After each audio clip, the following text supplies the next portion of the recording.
नमस्कार, मैं हूं आपके साथ शिखा ठाकुर। हमारे खास प्रोग्राम क्या कहते हैं नरेंद्र मोदी में आज आपको सुनवाएंगे पीएम मोदी का वो ऐतिहासिक भाषण जो उन्होंने 16 दिसंबर 2018 को उत्तर प्रदेश के प्रयागराज में दिया। अपने भाषण में प्रधानमंत्री ने कहा कि भारत की पहचान हमारी सांस्कृतिक विरासत से है, ज्ञान के भंडार से है और इसी शक्ति से दुनिया को परिचित कराने के लिए केंद्र सरकार भी निरंतर प्रयास कर रही है। साथियों, गंगा मैया निर्मल और अविरल होगी, इस निश्चय के पीछे की सबसे बड़ी शक्ति सरकारी तंत्र तो है ही, करोड़ों स्वच्छाग्रहियों, मां गंगा के सेवकों का भी योगदान है। जन जन इस अभियान से जुड़े रहे हैं, अपने स्तर पर काम कर रहे हैं। गंगा जी के प्रति जन भागीदारी और जिम्मेदारी ने हमारे प्रयासों को अधिक बल दिया। अब गंगा के किनारे के करीब करीब सारे गांव अब खुले में शौच से मुक्त घोषित कर चुके हैं। भाई और बहनों, शास्त्रों में स्वच्छता को देवत्व से जोड़ा गया है। कुंभ में देवताओं का निवास होता है। ऐसे में कुंभ में मां गंगा की सफाई हो या फिर स्वच्छ कुंभ की बात, इस बार के कुंभ में कोई कसर नहीं छोड़ी जा रही। अभी मैंने यहां आने से पहले स्वच्छ कुंभ की प्रदर्शनी देखी और लोकार्पण में भी कुंभ में स्वच्छता रहे, इसके लिए आधुनिक तकनीक और पोर्टेबल कॉम्पैक्टर जैसे उपकरण लगाने की योजना की शुरुआत कर दी है। साथियों, केंद्र सरकार उत्तर प्रदेश सरकार के साथ मिलकर के ये सुनिश्चित करने में जुटी है कि आयोजन दर्शनीय, दार्शनिक और दिव्य बने। सरकार का पूरा प्रयास है कि यहां भारत के गौरवशाली अतीत के दर्शन और वैभवशाली भविष्य की झलक दुनिया को देखने के लिए मिले।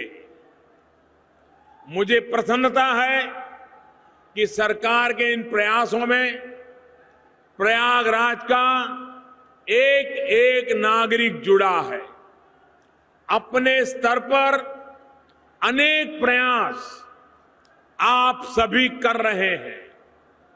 शहर की साफ सफाई से लेकर आतिथ्य सत्कार के लिए सकारात्मक वातावरण बनाने में आप लगे हुए हैं। यहां जो प्रदर्शनी लगी है उसमें मैंने देखा कि कैसे आकर्षक पेंटिंग्स, उससे शहर को सजाया जा रहा है। चित्रों के माध्यम से प्रयागराज और भारत के दर्शन कराने का यह अद्भुत प्रयास सराहनीय है और यह अनुभव यहां आने वाले हर यात्री के लिए अनुपम होगा। साथियों, प्रयागराज के लोगों की इसी भावना को समझते हुए, आपके स्नेह को देखते हुए मैं दुनिया भर में लोगों को अर्ध कुंभ में आने के लिए न्योता दे आया हूं। बीते 1-1.5 वर्ष से जहां भी मैं गया हूं, वहां रहने वाले हर भारतवासी को अपने विदेशी दोस्तों के साथ प्रयागराज आकर भारत की सांस्कृतिक विरासत से जुड़ने का निमंत्रण मैंने स्वयं जा करके दिया है। क्योंकि मैं भी अब उत्तर प्रदेश वाला हूं ना।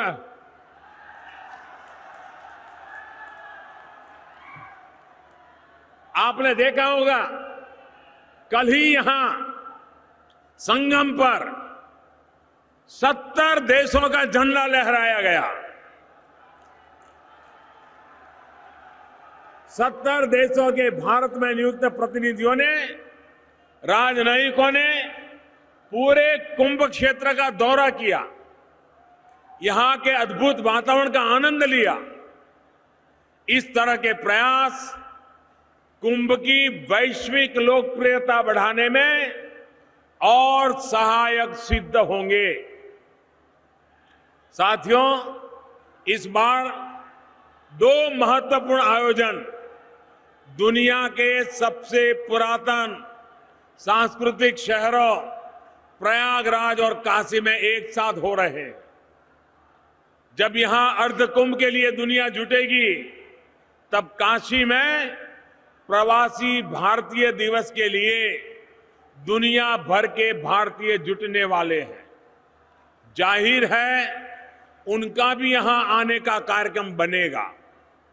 भाइयों और बहनों, अर्ध कुंभ सिर्फ करोड़ों लोगों के एकजुट होने का ही पर्व नहीं है।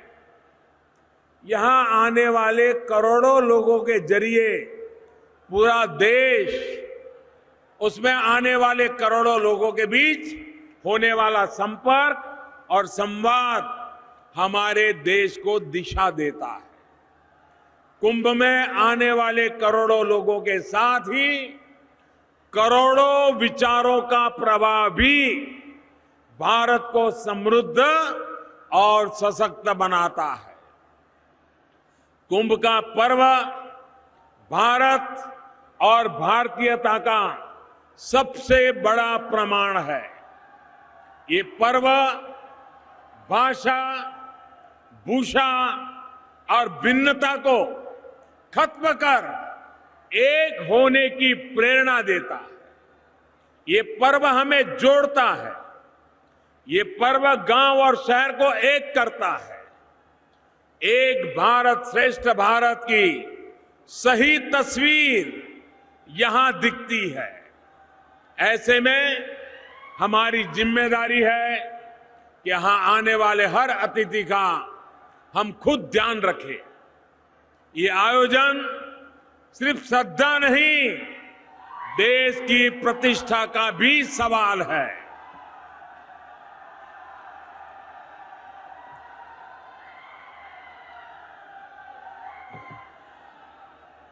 हमें ये सुनिश्चित करना है कि भारत की एक नई तस्वीर, उसे लेकर के दुनिया यहां से वापस जाए।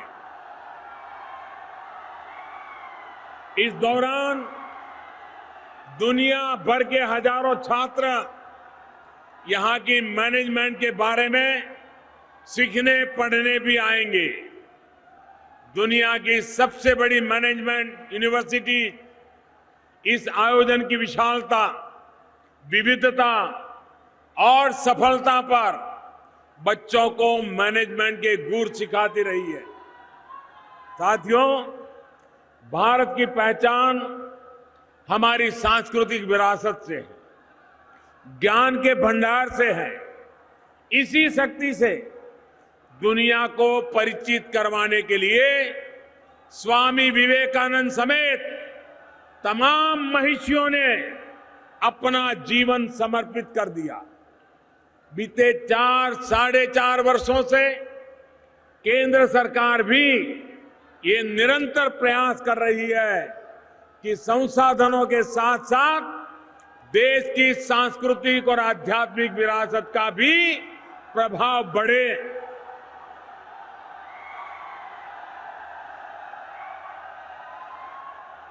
साथियों, मैं आज पवित्र प्रयागराज में आपसे और देश के लोगों से एक और अहम विषय पर बात करना चाहता हूं। प्रयागराज वो जगह है जिसे उत्तर प्रदेश में न्याय का मंदिर भी कहा जा सकता है।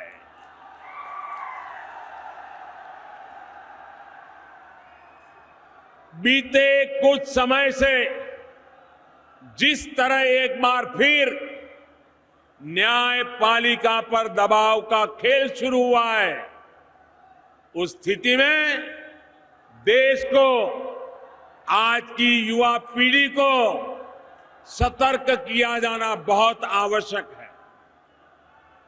साथियों, देश पर सबसे ज्यादा समय शासन करने वाली पार्टी ने हमेशा ही खुद को हर कानून, न्यायपालिका, संस्था और यहां तक कि देश से भी अपने आप को ऊपर माना है।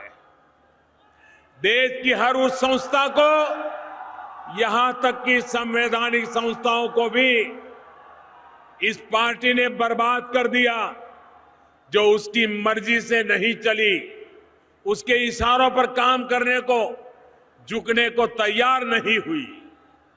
भाइयों और बहनों, इसी मनमानी की वजह से हमारे देश की न्याय प्रणाली को भी कमजोर करने का प्रयास किया गया। इसका सिर्फ एक कारण था कि न्यायपालिका उन संस्था में से एक रही है जो इस पार्टी के भ्रष्ट और निरंकुश तरीकों के खिलाफ खड़ी रहती है। इस बात को प्रयागराज और यूपी के लोगों से बेहतर कौन जान सकता है कि कांग्रेस को न्यायपालिका क्यों पसंद नहीं है। यूपी के लोग वो दिन याद करें जब इस पार्टी की सर्वोच्च नेता द्वारा यहां जनमत को अपमानित करने का काम किया गया था। क्या यह लोकतंत्र का अपमान नहीं था? साथियों, देश वो दिन भी नहीं भूल सकता जब प्रयागराज के हाई कोर्ट ने सत्य और संविधान का साथ देकर उनको संसद से, पार्लियामेंट मेंबर से बेदखल कर दिया, तो उन्होंने लोकतंत्र को ही समाप्त करने की कोशिश की थी। देश पर आपातकाल मढ़ दिया, यहां तक कि देश का संविधान भी बदल डाल दिया गया। कोशिश तो यहां तक हुई कि न्यायपालिका से चुनाव याचिका सुनने तक का अधिकार छीन लिया जाए। साथियों, कांग्रेस के नेताओं की यही प्रवृत्ति रही है। इस प्रवृत्ति में देश की संवैधानिक संस्थाओं को एक पार्टी के आगे हाथ बांधे खड़ा रहने पर मजबूर किया जाता है। जो झुकता नहीं, उसे तोड़ने की कोशिश की जा रही है। ये उनकी सामंती और राजाशाही सोच है जो उन्हें निष्पक्ष संस्थाओं को बलपूर्वक बर्बाद करने को उकसाती रहती है। न्यायपालिका की प्रतिष्ठा को बर्बाद करने, उसे नष्ट करने के लिए ये पार्टी सिर्फ बल का ही इस्तेमाल नहीं करती है, वो छल का भी इस्तेमाल करती है। अपनी साजिश को सफल करने के लिए कपट, प्रपंच, धूर्तता की हर हद पार कर जाती है। न्यायपालिका को लेकर इस पार्टी की कार्य संस्कृति रही है, जब शासन में होते हैं तो लटकाना और विपक्ष में होते हैं तो धमकाना। साथियों, मैं देश को केशवानंद भारती के महत्वपूर्ण केस की भी याद दिलाना चाहता हूं।